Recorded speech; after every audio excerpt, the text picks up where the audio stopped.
Olá! Bem-vindo! Você está no Eureka na TV, série Enem.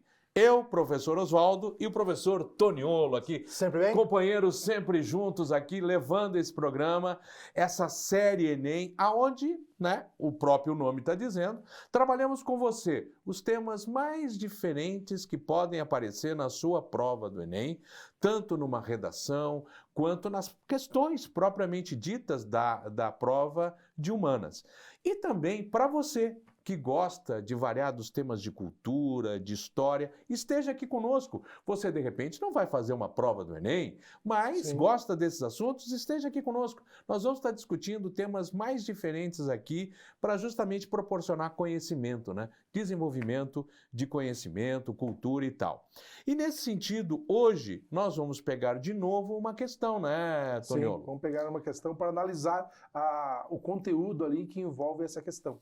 Sempre lembrando aquilo que eu já comentei com você, que era a frase de um colega nosso. O Enem não quer saber o que você sabe. O Enem quer saber o que você faz com o que você sabe.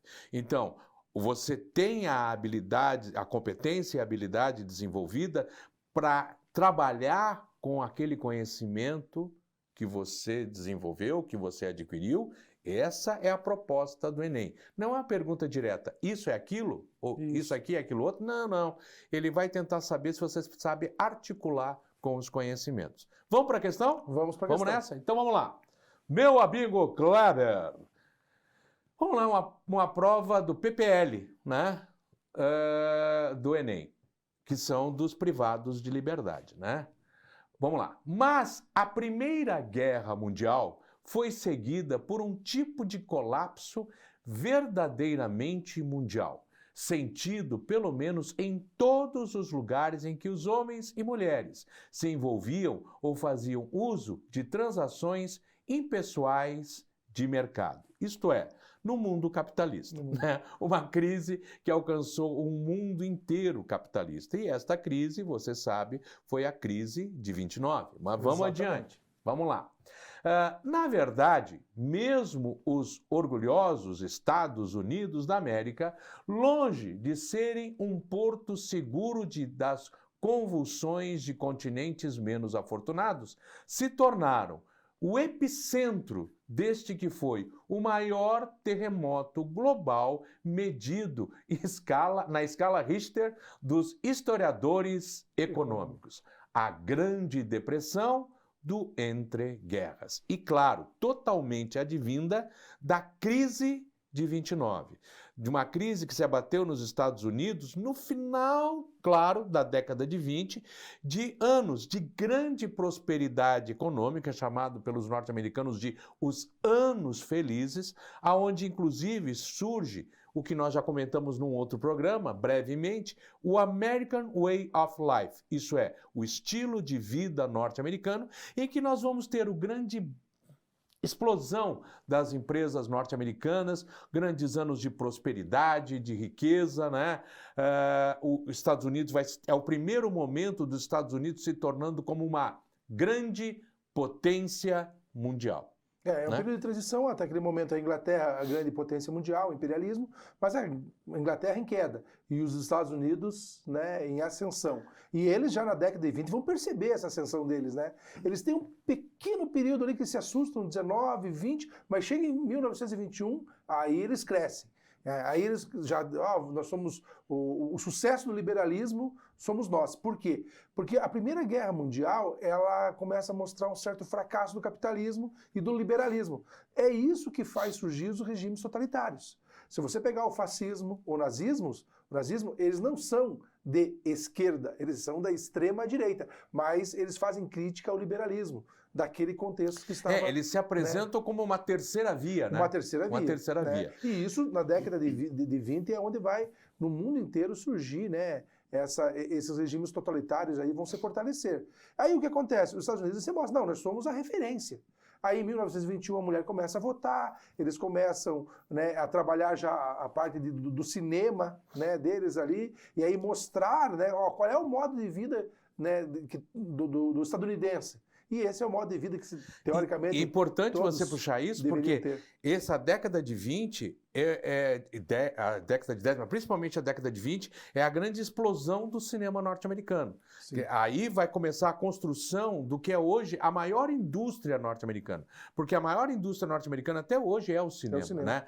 E o American Way of Life vem justamente da necessidade que vai se construir nos Estados Unidos. Ora, o mercado mundial cai no colo dos Estados Unidos, Sim. por conta da crise em que a Europa ficou por conta da guerra, né? As próprias indústrias europeias estavam voltadas para a indústria de armamentos. Sim. Tanto que a Renault, que nós tanto conhecemos, a Renault, na época da Primeira Guerra Mundial, estava fabricando tanque.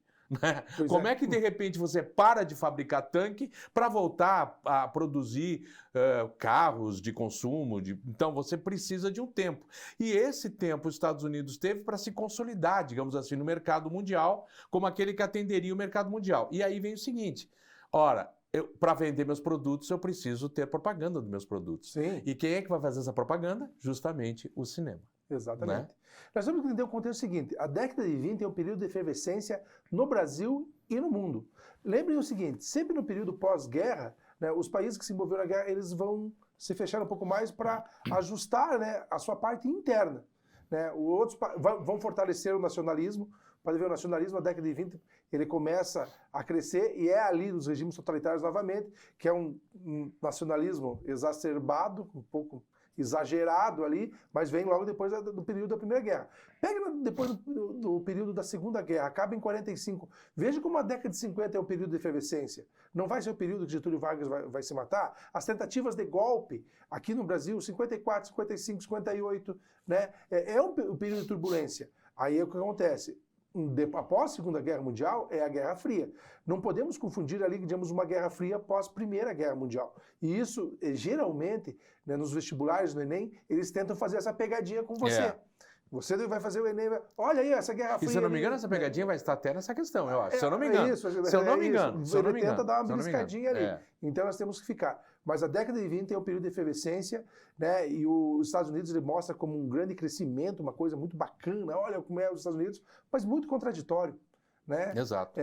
A gente vai ver aqui, porque a mulher começa a votar, a mulher tem seus direitos, mas a mulher ela tinha que usar digamos, maiô na praia e tinha as pessoas que iam medir qual é o comprimento, se aquele maiô era adequado ou não para a mulher usar. Ou seja, ainda a mulher não tinha Sim, você tem aí atingido sua liberdade. nós poderíamos dedicar um programa inteiro à mulher no século XX. Sim. Né? Porque é um programa... Meu Deus do céu, as mudanças, as transformações que ocorreram a partir do voto para a mulher no início do século XX, e essas transformações que ainda devem muito, né? Porque ainda há muito, ainda hoje em dia, a mulher ganha em muitos países, no Brasil também, Sim. 30% menos do que o homem fazendo a mesma atividade, né? Quer dizer, isso é um absurdo, né? Mas história, ainda tem muito para mudar, mas já houve muita transformação. Nós temos que estar na história atentos quanto a isso, né? Olha que modo de vida americano, mas a mulher ainda era reprimida. Sim. Entendeu? Então, isso daí eu acho que só discutir o papel da mulher na década de 20, seja no Brasil ou no mundo, já daria quantos programas nossos aqui. Exatamente. Vamos voltar para a questão ali, Kleber. Vamos lá. Então, a Grande Depressão Econômica que se abateu nos Estados Unidos da América e se alastrou pelo mundo capitalista deveu-se a alternativa A, produção industrial norte-americana, considerada ocasionada por uma falsa perspectiva de crescimento econômico pós-Primeira Guerra Mundial. Vou ler as alternativas. Isso. B. Vitória alemã na Primeira Grande Guerra e consequente sua capacidade de competição econômica com empresários norte-americanos. Pelo amor dos meus filhinhos, se você pensou nessa, por favor, como diria o nosso colega Laércio, você cheirou meia. E eu completo, meia suja. Né? Não é possível. Não, essa não tem. A Alemanha não ganhou nenhuma das duas guerras, nem a Primeira e nem a Segunda Guerra Nesse período Mundial. Ela estava subjugada, né? Uma situação... Exato. Né, ao contrário, né? Tivemos todo o Tratado de Versalhes, que literalmente pisou a Alemanha, né? Apesar do Woodrow Wilson, que era o presidente norte-americano, ter proposto os 14 pontos para a paz, né? Onde ele pretendia uma paz sem revanchismo, mas que no final das contas ele não conseguiu, né? E nós tivemos o Tratado de Versalhes. Só um dos itens. Só um dos itens. Né, que foi aceito. Eu acredito que se tivesse seguido aqueles conselhos dele ali, ele tinha articulado ali, quem sabe não tivéssemos chego à Segunda Guerra Mundial. Exatamente, porque daí nós não teríamos criado todas as condições para um revanchismo também alemão. Isso. Né? Porque se tivéssemos tido se houvesse a possibilidade de um acordo de paz onde não se procurasse a vingança em relação à Alemanha, talvez os caminhos tivessem sido diferentes. Mas Hitler vai justamente se alimentar disso, né? Não, eles usam assim, ó, a Alemanha não perdeu a guerra, ela foi culpada pela Primeira Guerra. Por isso que ela foi colocada nessa situação. Porque ela é culpada, ela que deu causa à Primeira Guerra. Eles não colocam assim, ó, ela perdeu a guerra, mas colocam numa situação fechatória mesmo, esmagarem a Alemanha, e a Alemanha sentiu a necessidade de reagir. E isso faz crescer os regimes. Vamos voltar às alternativas? Vamos lá.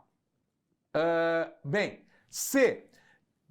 O desencadeamento da Revolução Russa de 1917 e a formação de um novo bloco econômico capaz de competir com a economia capitalista. Não. A gente sabe que não é essa, né? Não é essa, A claro, gente sabe que não é essa, né? Se você começar a se confundir, veja, a Revolução... é 17, nós estamos falando da crise de 29. Sim, né? A Revolução... e digamos, nesse momento...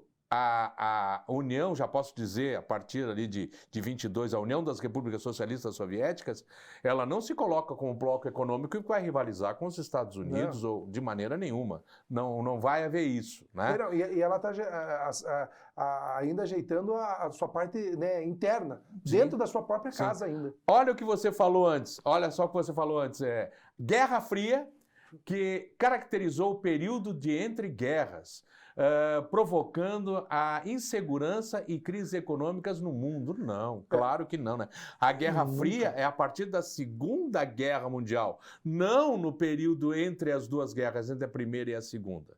É a partir do final da Segunda Guerra Mundial. Né? Colocou Guerra Fria ali, essa pode eliminar também, né? Já morreu. Então, a B e a D não tem fundamento nenhum. Digamos, você podia, estamos na dúvida entre a e a C ali, mas a C também não, né? Não, mas vamos assim, digamos, você pode até ter uma certa dúvida. Essas outras duas não há como. Alternativa E. Tomada de medidas econômicas pelo presidente norte-americano Roosevelt, conhecidas como New Deal, que levaram à crise econômica no mundo. Não, ao contrário, o New Deal veio para solucionar a crise de 29 e a Grande Depressão que veio a partir dessa crise nos Estados Unidos. O New Deal é a proposta de solução de Franklin Delano Roosevelt a partir de 1933. Mas... vamos dar sequência daqui a pouco nessa questão com você. Vamos para o intervalinho e já voltamos com a alternativa correta, que você já deduziu, sem sombra de dúvida, qual é. Até daqui a pouco.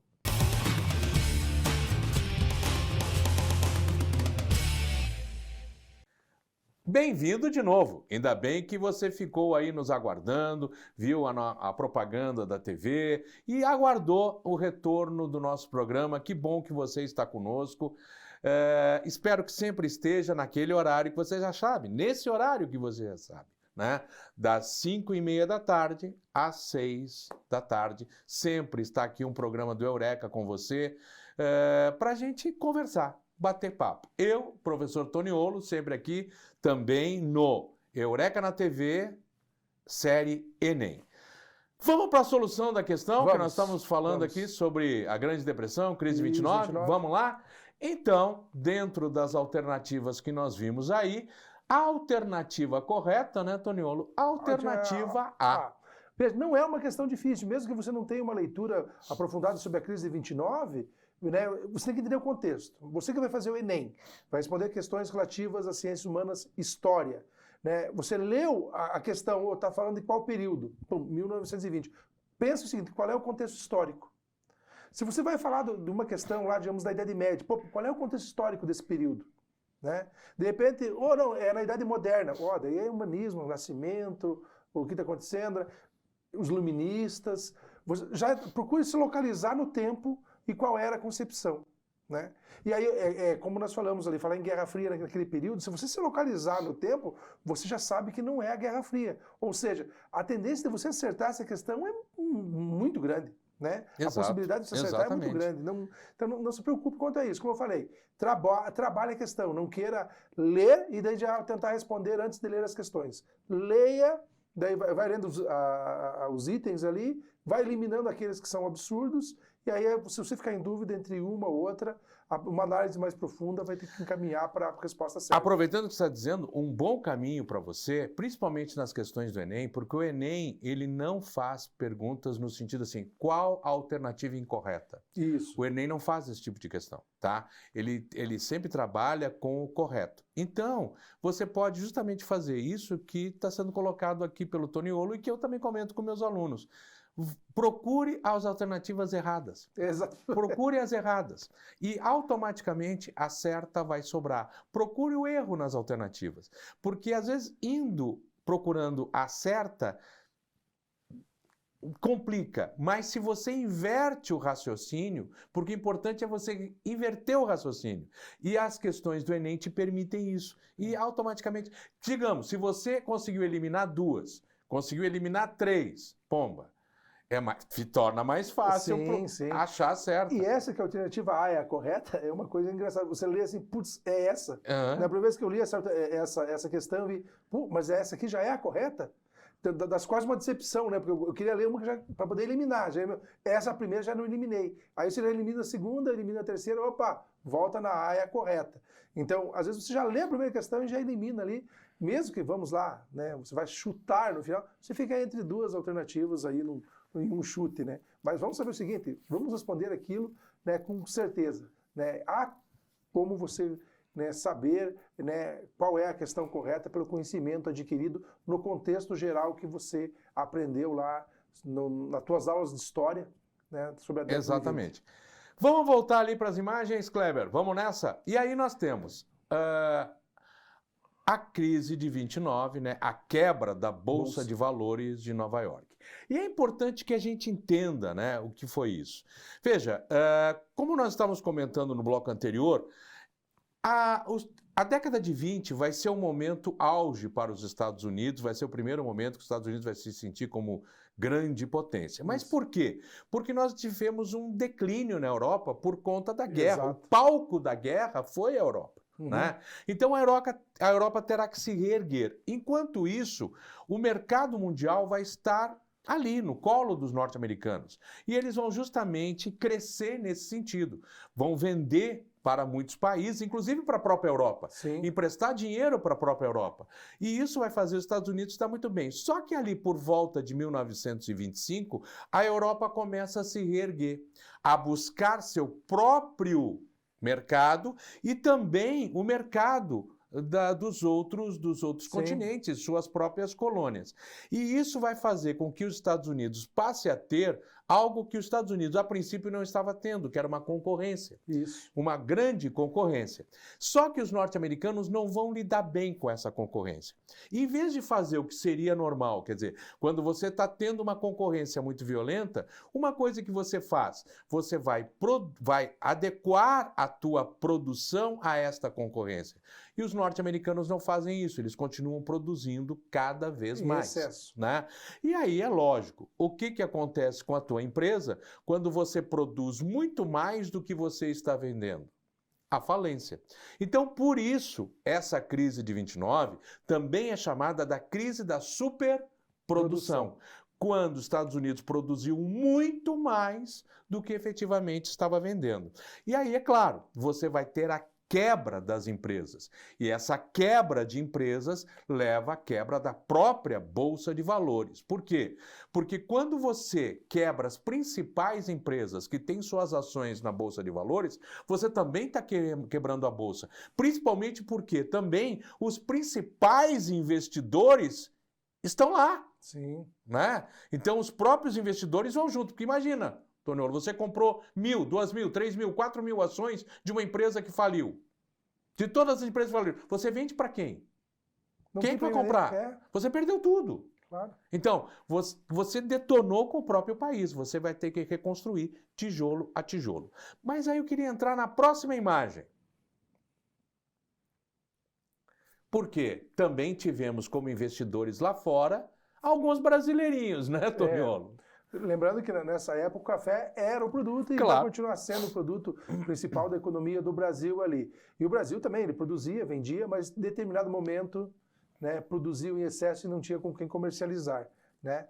Os Estados Unidos trocou os pés pelas mãos na década de 20, eles cresceram, acharam que podiam produzir, que eles iam dominar o mundo, mas problemas internos mesmo dos Estados Unidos ali, né? Nesse período, conservadorismo, como eu falei, a situação da mulher na praia, a proibição de venda de bebidas alcoólicas já gerou um problema, criação da Ku Klux Klan, a perseguição contra os imigrantes. Que já foi criada no século XIX, mas ela é reativada no iniciozinho do século XX. E em 1924 ela era gigante já nos Estados Unidos ali, né? Sim. A perseguição com os imigrantes, os preconceitos raciais e essa briga, essas confusões internas dos Estados Unidos também vão causando, encaminhando para a crise. Toniolo, no quadro brasileiro, como é que eu posso dizer que essa crise de 29 ajudou a levar ao rompimento da chamada política do café com leite? Na verdade, assim, todas as crises do Império ou dos países que nos, né, que nós somos como referência, que é o caso dos Estados Unidos, ele não era ainda o Império, mas já estava se tornando. Né? A parte econômica dos Estados Unidos influenciava o Brasil com toda certeza. E aí, era o nosso maior comprador de café, nosso maior comprador de café. Quando ele deixa de comprar, por causa da crise, né, eles acabam tendo que dar uma recuada, o governo brasileiro também tinha uma superprodução. E aí o preço do café caía.